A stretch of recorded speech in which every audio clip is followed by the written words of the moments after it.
우리는 나름대로 행복의 기준을 가지고 있습니다. 내가 행복하려면 적어도 이 정도 집에서 살아야 내가 행복하지 아니할까 이렇게 생각하기도 하고요.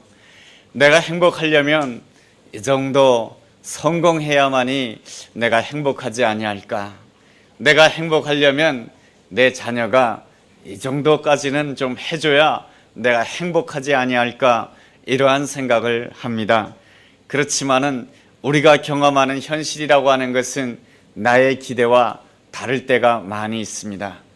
나의 기대에 미치지 못하는 현실, 나의 생각과는 전혀 다른 그 현실을 성경에서는 광야다라고 이렇게 말합니다. 하나님께서는 이스라엘 백성들을 선택하셨습니다. 하나님께서 선택한 하나님의 백성이니 하나님께서는 이스라엘 백성들에게 늘 좋은 일, 늘 편안한 일만 줄 것 같은데 오늘 본문의 이스라엘 백성들의 모습을 보니 하나님께서 이스라엘 백성들에게 40년이라고 하는 광야 생활을 허락해 주셨습니다. 하나님께서 왜 이스라엘 백성들에게 광야를 허락하셨습니까? 하나님께서는 광야를 통해서 이 이스라엘 백성들의 진면목을 알기를 원했던 것입니다. 그 사람이 어떠한 사람인가, 그 진면목을 정말로 알려면 어려울 때 봐야 되고 힘들 때를 겪어봐야 되는 것입니다. 편안할 때, 좋을 때는 사람들의 태도가 다 좋아요. 그런데 힘들고 어려울 때는 그 사람의 진면목이 나타나는 것이죠. 그 사람이 정말로 하나님의 은혜를 사모하는 사람인가, 아니면은 자기라고 하는 우상만 섬기는가, 이러한 모습이 분명하게 드러나는 것이죠. 부부관계에 어려움이 있습니까? 그렇다라고 한다면 하나님의 아름다운 사람은 이렇게 생각할 줄 알아야 돼요. 내가 어떻게 이런 남편을 만나서, 어쩌다가 이런 아내를 만나서, 그렇게 생각하지 말고요. 내가 당신의 멋진 아내라고 하는 것을 이 시점에 내가 확실히 보여주겠습니다. 내가 당신의 아주 훌륭한 남편이라고 하는 것을 이 어려운 시점에 내가 확실하게 보여주겠습니다. 이러한 마음의 결단을 가지고 남편을 바라보고 아내를 바라보고 또한 내 옆에 있는 사람을 바라볼 때에 그 사람의 진면목이 하나님 보시기에 아름답게 만들어질 줄로 믿습니다. 하나님께서 또한 우리에게 광야를 허락하시는 것은 우리로 하여금 성장하도록 하기 위한 하나님의 뜻이 있는 것입니다. 광야라고 하는 것은 인간의 한계를 경험하는 것이죠. 그렇지만 인간의 한계를 경험하는 그 순간 우리는 또한 그 자리가 하나님의 능력을 체험하는 아름다운 자리가 될 줄로 믿습니다. 성경에서 광야를 경험했던 그 모든 사람들이 인생의 목마름을 경험하였던 사람들이고 인생의 한계에 부딪혔던 사람들입니다. 그렇지만 그 인생의 한계에서, 그 인생의 벼랑에서 하나님을 만난 체험을 한 사람들의 이야기가 바로 성경의 이야기인 것입니다. 이러한 사실을 우리가 안다라고 한다면 우리가 광야에 있다라고 하는 그 사실을 너무 슬퍼하지 아니할 수가 있습니다. 우리는 이 광야를 통해서 하나님의 능력을 체험할 수 있으며 우리의 슬픔이 주님 안에서는 얼마든지 기쁨으로, 주님 안에서는 얼마든지 춤으로 변화될 수 있는 줄로 믿습니다. 하나님께서는 우리 모두를 축복해 주시기를 원하신답니다. 창세기 2장에 보면 에덴 동산의 이야기가 나옵니다. 이 에덴 동산에는 4개의 강물이 흐르게 됩니다. 사방으로 흘러가는 강물은 그 강물의 이름은 4가지가 이렇습니다. 비손강이요, 기혼강이요, hitdegel강이요, 유브라데 강이라고 합니다. 비손강이라고 하는 뜻은 풍부하다라고 하는 뜻입니다. 또한 기혼강이라는 뜻은 은혜롭다라고 하는 뜻이고요. 그리고 hitdegel이라고 하는 뜻은 결실이 많다라고 하는 뜻이고요. 유브라데라고 하는 뜻은 능력이 있다라고 하는 그러한 표현인 것입니다. 하나님께서는 인간 아담과 하와를 위해서 에덴 동산을 창설하시고 사방으로 강물이 흘러가도록 하였습니다. 온 사방으로 강물이 흘러가게 될 때에 하나님의 축복으로 말미암아 풍부함의 축복, 은혜의 축복, 결실의 축복, 능력의 축복을 우리 하나님께서는 누리도록 우리 하나님께서 허락해 주신 줄로 믿습니다. 그런데 말이죠, 이 인간 아담과 하와는 하나님이 주시는 풍부함과 하나님이 주시는 은혜와 하나님이 주시는 결실과 하나님이 주시는 능력 앞에서 그들은 하나님과 교제하기를 소홀히 하였습니다. 넉넉하다고 해서 하나님을 잘 섬기는 것이 아닙니다. 모든 것이 넉넉하고 풍족하였는데 그들은 하나님을 멀리함으로 인하여서, 하나님과 교제하기를 게을리함으로 인하여서 그들은 그 에덴 동산을 광야로 만들어버리고 말았습니다. 그런가 하면은 광야를 에덴 동산으로 만든 사람들이 있습니다. 그 사람들이 믿음의 사람들이죠. 요셉이라고 하는 사람이요, 다윗이라고 하는 사람입니다. 이 요셉이라고 하는 사람, 다윗이라고 하는 사람, 공통점이 무엇입니까? 억울함이 많다라고 하는 것입니다. 손해를 많이 보았다라고 하는 것입니다. 그렇지만은 그 가운데서, 그 광야에서 그들은 하나님 앞에 부르짖었고, 하나님 앞에 부르짖고 또 부르짖는 가운데 그들은 그 광야를 에덴 동산으로 변화시키는 놀라운 은혜를 체험하였던 사람인 것입니다. 하나님께서 우리에게 광야를 허락하시는 이유가 무엇입니까? 그것은 우리로 하여금 그 광야에서 하나님을 더욱 부르짖고 부르짖음으로 인하여서, 하나님으로 인하여서 에덴의 축복을 누리기를 원하시는 것이 바로 하나님의 귀한 뜻인 줄로 믿습니다. 광야는 어디에서부터 시작되는 것입니까? 오늘 우리가 읽은 출애굽기서 15장 22절 하반절 말씀 보면 이러한 말씀이 있습니다. 사흘 길을 걸었으나 물을 얻지 못하였다 라고 말씀해 주고 있습니다. 내가 무엇인가 얻기를 원했는데 얻지 못하였다. 그 순간부터 광야가 시작되는 것입니다. 내가 합격을 얻기를 원했는데 합격을 얻지 못했습니다. 그러면은 광야가 시작되는 것입니다. 내가 직장을 얻기를 원했는데 내가 직장을 얻지 못했습니다. 광야가 시작되는 것입니다. 광야에서, 직장에서 내가 인정을 얻기를 원했는데 인정을 얻지 못했습니다. 그럴 때에 광야 생활이 시작되는 것이죠. 광야에서 이스라엘 백성들이 구한 것이 무엇입니까? 물입니다. 물이라고 하는 것은 우리가 삶을 살아감에 있어서 꼭 필수적인 것입니다. 물이라고 하는 것은 특별한 것이 아닙니다. 광야를 걸어가는 이스라엘 백성들이 물을 구한다라고 하는 것은 너무나도 자연스러운 일인 것입니다. 우리가 삶을 살아가면서 건강을 구한다라고 하는 것은 너무 자연스러운 일인 것입니다. 우리가 삶을 살아가면서 필요한 물질을 구한다라고 하는 것은 너무 자연스러운 일인 것입니다. 우리가 삶을 살아가다 보면은 아름다운 사람을 만나서 결혼을 한다라고 하는 것은 너무 자연스러운 일인 것입니다. 그렇지만은 그 자연스러운 일, 그 당연한 일도 하나님 없이 구한다라고 한다면 그 결과가 어떻게 된다고 성경에서 말씀해 주고 있냐면은 23절에 마라에 이르게 된다라고 말씀해 주고 있습니다. 마라라고 하는 뜻은 쓴물이라고 하는 뜻인 것입니다. 이스라엘 백성들은 광야에서 물을 구하는 것은 너무나도 당연한 일인 것입니다. 너무나도 당연한 일을 하나님 없이 구함으로 인해서 그들에게 주어진 현실이라고 하는 것은 쓴물이라고 하는 현실인 것입니다. 쓴물이라고 하는 것은 마실 수 없는 물이요, 쓴물이라고 하는 것은 고통의 물인 것입니다. 하나님께서 왜 이스라엘 백성들에게 이 쓴물의 고통을 허락하셨습니까? 우리는 본문을 통해서 우리는 좀 더 자세하게 살펴볼 필요가 있습니다. 첫째로 하나님께서 이스라엘 백성들에게 광야를 허락하시고 쓴물을 허락하신 그 이유는 이것입니다. 우리에게 진실로 필요한 것은 내가 구할 수 없다는 것입니다. 내게 진실로 필요한 것은 아무리 사소한 것이라 할지라도 내가 구할 수 없다라고 하는 것입니다. 우리 인생에 있어서 진실로 필요한 것은 오직 하나님께로부터만 공급되는 줄로 믿습니다. 그렇게 살아가기를 우리 하나님께서는 원하신다라고 하는 것입니다. 항상 내 인생에 필요한 것들은 오직 하나님께로부터만 옵니다. 이 놀라운 사실을 고백하기 위해서는 어떻게 해야 됩니까? 항상 하나님의 은혜를 기억해야 될 줄로 믿습니다.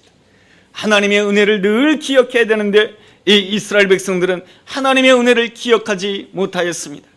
이스라엘 백성들은 3일 전에 홍해를 육지처럼 건너는 놀라운 은혜를 체험하였습니다. 홍해를 육지처럼 건넜을 때 이스라엘 백성들은 할렐루야 하면서 하나님께 영광, 주님밖에 나에게 없습니다라고 놀랍게 고백하였지만 그들은 3일이 지난 다음에 자신이 구할 그 물을 구할 때에 하나님의 은혜를 구하지 않고 하나님 없이 물을 구하는 백성, 그러한 백성이 되고 맙니다. 하나님의 은혜를 기억하는 시간이 3일밖에 되지 않아요. 내가 은혜 많이 받았습니다 해도요, 3일이 지나가면 그 은혜를 다 잊어버려요. 그래서 우리 교회는 3일 기도회가 있는 것입니다.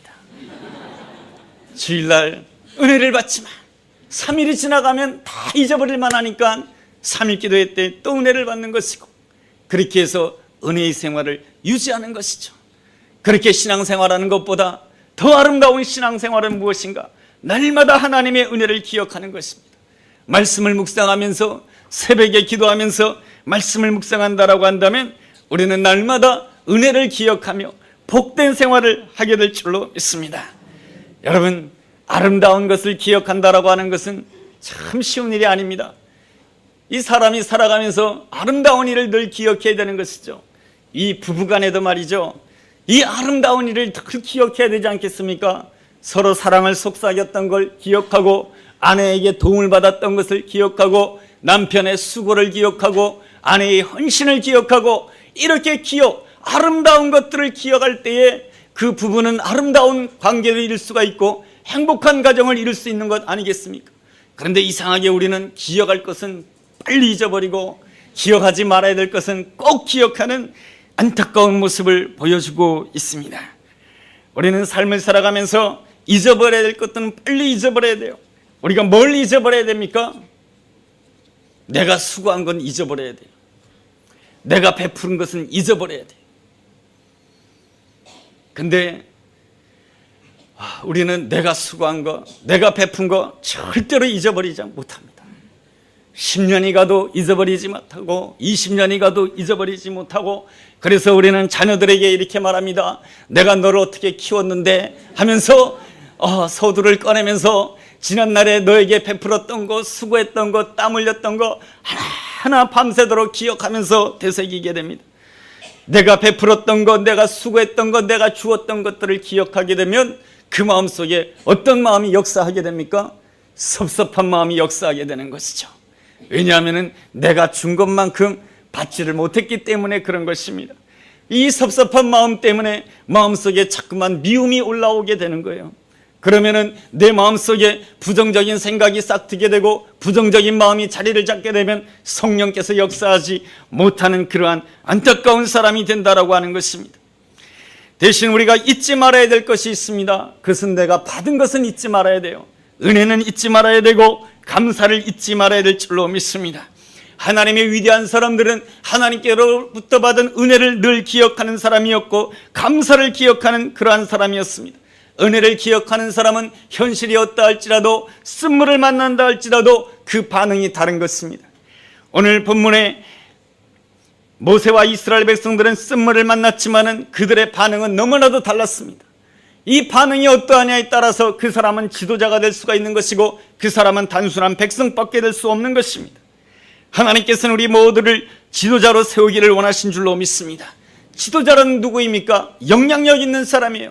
남편에게 영향력 있는 사람은 지도자예요. 아내에게 영향력 있는 사람은 지도자예요. 직원들에게 영향력 있는 사람은 지도자예요. 자녀들에게 영향력 있는 사람은 지도자예요. 부모의 아름다운 모습 무엇입니까? 자녀들에게 영향력이 있을 때 부모가 아름다운 것 아니겠습니까? 우리 부모들은 전부 다가 지도자가 되어야 되는 것입니다. 지도자는 어떻게 반응합니까? 쓴물을 만나게 되었을 때 24절 말씀을 보면 백성들은 하나님을 원망하고 모세를 원망했다라고 말씀해 주고 있습니다. 그러나 25절에 지도자 모세는 무엇을 했다라고 기록하여 주고 있습니까? 여호와께 부르짖었다라고 말씀해 주고 있습니다. 여호와께 부르짖었다라고 하는 것이죠. 쓴물을 만났을 때 원망하지 않고 사람을 보지 않고 여호와께 부르짖었던 것입니다. 여호와께 부르짖었을 때에 그의 눈에는 무엇이 보였냐면은 나뭇가지가 보였던 것입니다. 하나님께서 준비해 놓으신 나뭇가지가 보였던 것이죠. 옛날에는 그 나뭇가지가 아무것도 아닌 것처럼 보였습니다. 그런데 하나님 앞에 전심으로 기도하고 눈을 떠보니까 그 나뭇가지가 특별한 나뭇가지예요. 그래서 그 나뭇가지를 그 쓴물에다가 던지게 되었을 때 그 쓴물이 단물로 변하는 놀라운 역사가 일어난 것입니다. 여러분, 룻기서에 보면은 나오미의 이야기가 나옵니다. 나오미는 좀 더 경제적으로 잘 살아보겠다고 해서 베들레헴을 떠나서 모압 땅에 이르게 됩니다. 그랬을 때 그가 겪는 슬픔이라고 하는 것은 남편을 잃어버리고 두 아들을 잃어버리는 고통이요 슬픔이었던 것입니다. 그 고통과 슬픔을 겪은 다음에 그는 고향 땅 베들레헴으로 돌아오면서 하나님께로 돌아오면서 베들레헴 백성들에게 자주 섞인 말로 이렇게 말을 합니다. 나를 나오미라고 부르지 마라. 나를 기쁨의 인생이라고 부르지 마라, 나를 슬픔의 인생이라고 부르라고 사람들에게 말합니다. 그렇지만은 베들레헴으로 돌아오는 순간에, 하나님 앞에 부르짖는 그 순간에 우리 하나님께서는 이 나오미의 눈을 밝혀주신 것입니다. 나오미의 눈을 밝혀주었을 때 놀라운 일이 일어난 것이죠. 무슨 일이 일어난지 아십니까? 내 옆에 있는 며느리 룻을 다시 보게 된 것입니다. 옛날에 며느리 룻을 보았을 때 지난해나 똑같이 지도 남편 잃고 나도 남편 잃고 지가 나보다 난 게 더 뭐 있어.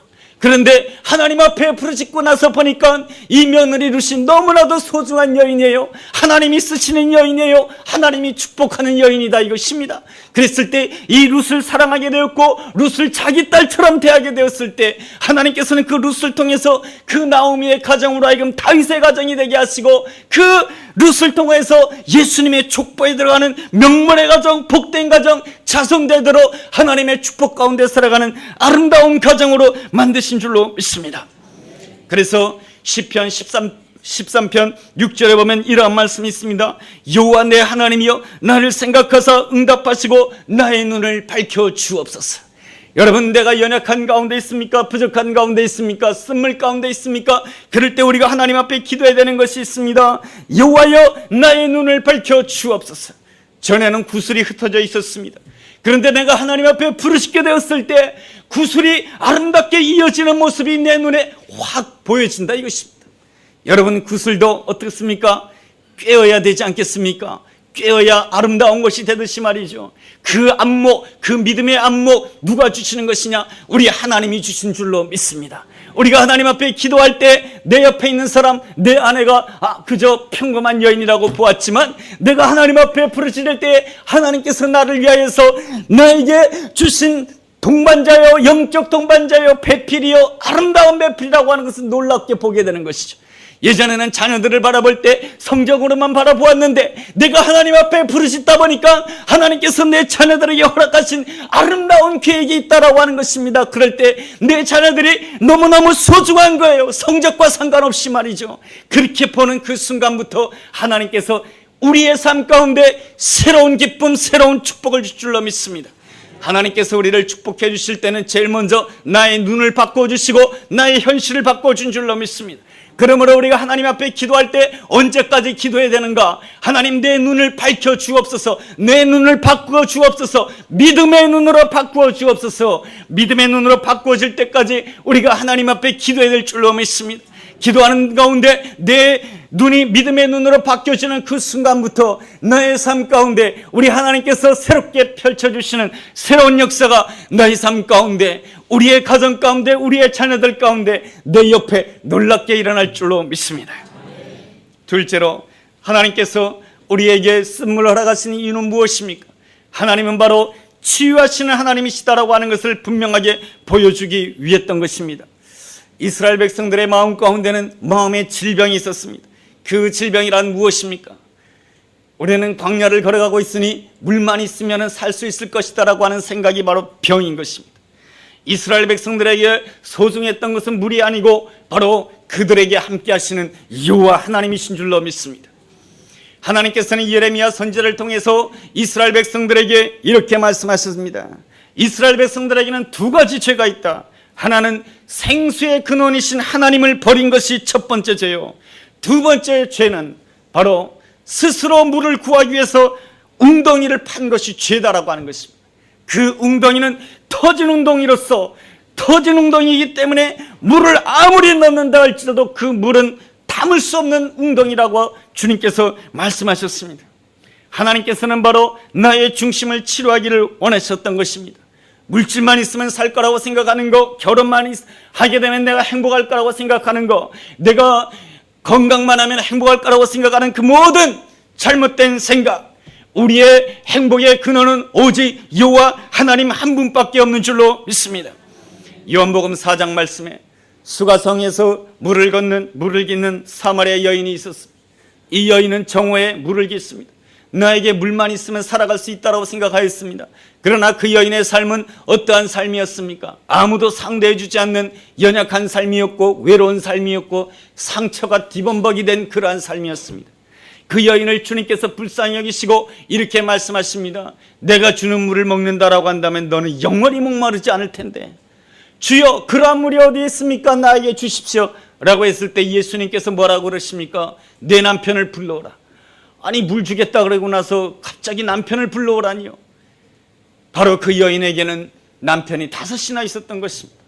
젊은 날에 이렇게 생각했습니다. 내가 멋진 남자, 백마 타고 오는 남자를 만난다라고 한다면 나는 행복하게 살 거라고 생각하였지만은 그러한 사람 남자가 5명이나 지나가 버리고 말았다는 것입니다. 이제는 그 여인에게는 더 이상 그 여인을 사랑해주는 남자도 없었던 것입니다. 그랬을 때 주님께서는 그 여인의 그 상처와 아픔을 다 드러내게 해주심으로 인하여서 그런다 할지라도 내가 너를 사랑한다. 너는 오늘 이 순간부터 하나님의 딸이다라고 하는 놀라운 음성을 듣게 되었을 때 이 여인은 거리로 뛰쳐나가서 복음을 증거하는 자가 됩니다. 하나님께서 나를 하나님의 딸로 삼아주셨습니다. 이래도 하나님이 나를 사랑해 주신대요 하면서 하나님을 선전하는 아름다운 여인이 되었습니다. 전에는 세상 사람들이 이 여인을 향해서 손가락질을 하였습니다. 더러운 여인이라고 말이죠. 남자가 5명이나 있는 더러운 여인이라고 손가락질하였고 그 손가락질 때문에 자신을 나타내지 못하였지만 이제는 담대하게 자신을 나타냅니다. 왜냐하면 나에게 임하신 하나님의 사랑이 있기 때문에 그런 것이죠. 지난날의 약점 문제가 더 이상 문제가 되지 않는 것이죠. 하나님이 나를 사랑해 주시고 하나님이 나를 인정해 주시는데 말이죠. 이것이 바로 치료된 아름다운 마음인 줄로 믿습니다. 제가 잘 아는 목사님의 이야기입니다. 그 목사님은 참 어린 시절부터 공부를 잘하셨어요. 대학도 아주 유명한 대학을 나오시고 그런데 이 목사님이 이 대학생 시절에 문제점이 있었어요. 그건 뭐냐면은 항상 이 신경정신과에 가셔야 했다는 것입니다. 매달. 그리고 신경정신과에서 주는 약을 먹지 않으면 마음의 안정을 찾을 수가 없었고 밤에 잠을 잘 수가 없는 거예요. 그래서 이 청년은 늘 우울할 수밖에 없었습니다. 그러던 어느 날 친구를 통해서 예수님을 영접하게 되고 친구를 통해서 기도하는 삶이 무엇인가를 배우게 됩니다. 그러면서 하나님 앞에 간절히 기도하게 되는데 하나님께서 그 마음을 치유하기 시작하는데 어떻게 치유하기 시작했냐면 옛날에 받았던 그 상처를 다 기억나게 해주시는 거예요. 그 받았던 상처 가운데 가장 결정적인 상처가 뭐냐면 이 청년이 그 어린 시절에 목사님이 이제 기억하는 거죠. 그 어린 시절에 어머니를 잃었어요. 그리고 새어머니가 집에 들어오셨는데 이 새어머니가 자기가 조금만 실수를 하면은 이 새어머니가 용납을 하지 않고 때리셨다는 거예요. 때리다가 맞다가 넘어졌는데 어머니가 발로 자기의 얼굴을 짓누겼다는 거예요. 이 상처와 아픔 속에서 이 청년은, 이 어린 소년은 이러한 결심을 하게 됩니다. 두고 봐라. 내가 반드시 성공을 해가지고 내가 원수를 갚아주겠다. 이러한 마음으로 공부를 했다는 거예요. 공부를 열심히 했고 공부를 잘했지만 그 마음속에는 징어로 공부한 거예요. 내가 반드시 1등을 해가지고 보란듯이 성공해서 내가 새어머니에게 원수를 갚겠다. 이 마음을 가지고 공부를 했다는 거예요. 하나님 앞에 그 모든 것들을 다 토해놓았을 때 하나님께서는 그 있는 모습 그대로 너는 내 사랑하는 아들이며 너는 내가 기뻐하는 자라고 하는 그 놀라운 음성을 하나님께 기도하는 가운데 마음속에 들려주셨다는 거예요. 그래서 기도하는 가운데 마음의 치유함을 받고 너무나도 평안해서 그날은 약 먹는 것도 잊어버리고 잠을 잤다는 거예요. 약을 먹지 않으면 잠을 잘 수가 없었는데 약 먹는 걸 잊어버리고 그냥 잠을 잤다는 거예요. 그래서 그 다음부터는 약을 먹지 않고 살 수가 있었다는 것이죠. 대학을 졸업하고 아주 좋은 은행에 들어갔지만 하나님께로부터 받은 은혜가 너무 커서 은행을 사직하고 목회자의 길을 가게 됩니다. 그랬을 때 그 아버지는 이렇게 말했습니다. 그 아버지도 평생토록 은행에서 일하셨던 분인데 아버지는 아들에게 이때까지 한마디도 하지 않았는데 딱 한마디 해주신 말이 있는데 아들아 너무 실망스럽다. 이런 말을 해줬다는 거예요. 왜 실망스럽냐면 목회의 길을 간다고. 그렇지만 그 목사님은 지금 행복하게 살고 있고 목회를 너무너무 잘하고 있고 그리고 가는 곳마다 자기 이야기를 하는 거예요. 저는 4년 동안 약 먹었어요. 그렇지만 이제는 하나님의 은혜로 말미암아서 놀라운 사랑 속에서 나는 기쁨과 감사 속에서 살아가고 있습니다 하면서 간증하면서 이 부흥회를 인도하는 그 놀라운 그 메시지를 들었습니다. 우리 하나님, 우리가 섬기는 놀라운 하나님은 우리가 어떠한 질병 가운데 있다 할지라도 놀랍게 치유하시는 나의 하나님이신 줄로 믿습니다. 나에게 어떠한 쓴물이 있고 아픔이 있다 할지라도 내가 내 문제를 가지고 하나님 앞에 다 드러낸다라고 한다면 하나님께서는 얼마든지 치유해 줄 줄로 믿습니다. 셋째로 하나님께서 우리에게 광야를 허락하시는 그 이유는 우리로 하여금 우리 앞에 더 좋은 것, 아직 우리에게 오지 않은 더 좋은 것이 있다라고 하는 것을 가르쳐 주시기 위한 것입니다. 오늘 성경 말씀을 보면은 모세와 이스라엘 백성들이 마라를 만나게 됩니다. 마라 가운데서 하나님이 예배해 놓으신 단물을 만나게 되는데요, 그 단물에서만 끝나는 것이 아니고 하나님이 주신 놀라운 축복이 27절에 놓여 있습니다. 그들이 엘림에 이르니 거기에 물샘 12과 종려나무 70그루가 있는지라 거기서 그들이 그 물 곁에 장막을 치니라. 물샘 12과 종려나무 70그루가 있는 엘림, 부족함이 없는 땅으로 하나님께서 인도해 주신다라고 하는 것입니다. 여러분, 메이플라워를 타고 대서양을 건넜던 청교도들은 날마다 하나님 앞에 이렇게 고백했다고 하는 것입니다. 더 좋은 것은 아직 오지 아니하였습니다. 하나님께서 우리를 사랑하시기 때문에 하나님께서 우리를 위해서 예배해 놓으신 더 좋은 것이 있는 줄로 믿습니다. 날마다 아메리카 신대륙에서 힘들고 어려울 때마다 날마다 더 좋은 것은 아직 오지 아니했습니다 고백하면서 오늘을 인내하고 오늘을 순종했다라고 하는 것입니다. 그러한 아름다운 고백을 통해서 그들 자신뿐만 아니라 그들의 후손들이 얼마나 하나님의 축복을 많이 받았는지 모릅니다. 요셉도 그러하였습니다. 다윗도 그러하였습니다. 그들이 광야 생활을 했지만 마라라고 하는 쓴물을 만났지만 하나님께서는 그 요셉과 다윗에게 하나님이 선택한 그들에게 마라라고 하는 쓴물만 주신 것이 아니고 마라가 지난 다음에는 반드시 하나님께서 예배해 놓으신 엘림의 축복이 있었던 것입니다. 그 엘림의 축복은 요셉이 상상할 수 없는 축복이에요. 다윗을 위해서 하나님이 준비해 놓으신 그 엘림의 축복은 다윗이 목동의 시절에 광야에 쫓기는 시절에 한 번도 상상할 수 없는 놀라운 축복인 줄로 믿습니다.